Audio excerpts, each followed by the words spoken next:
Hey guys, Airsoft Review, one of my subscribers messaged me and asked me to make a review on a VFC PDW, and I will be doing that today. I don't know the statistics on it from the top of my head. It is a CQB gun, it has good range, LiPo ready.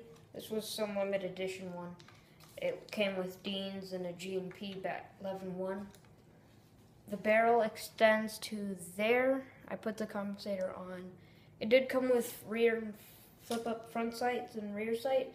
I took it off and had a sight, but I just took that off because the sight broke and I was looking to get a new one. It has a spot for a sling here if you had the quick release thing. It does have a folding stock button here. Push that in and it folds and locks into place for quick maneuver around buildings and doorways and hallways and such. While working bolt catch, pull that back. You could access the hop up easily and flip it to the other side. You click the bolt release there and voila, nice sound to it. It does have a fire selector switch on both sides of the gun, both working like so.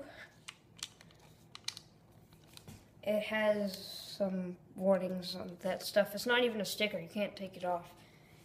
On the side it has the Elite Force trademarks.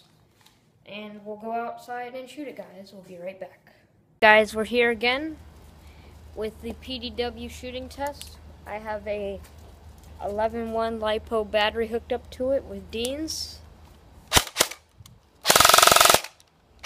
And we will see how it shoots. Using M4 flash mag.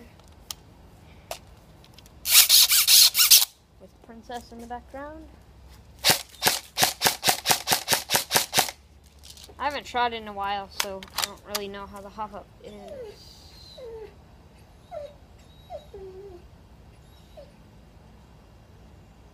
Okay, so here we go. I don't know if you could see it, but I tried my best.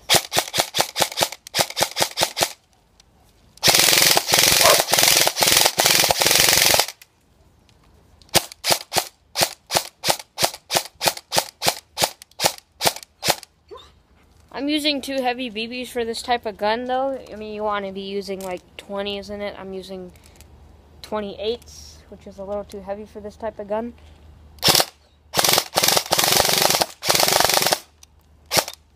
But that is the VFC Elite Force PDW, running a LiPo, 28 gram BBs. And thanks for watching. Please like, share, and subscribe to the credits.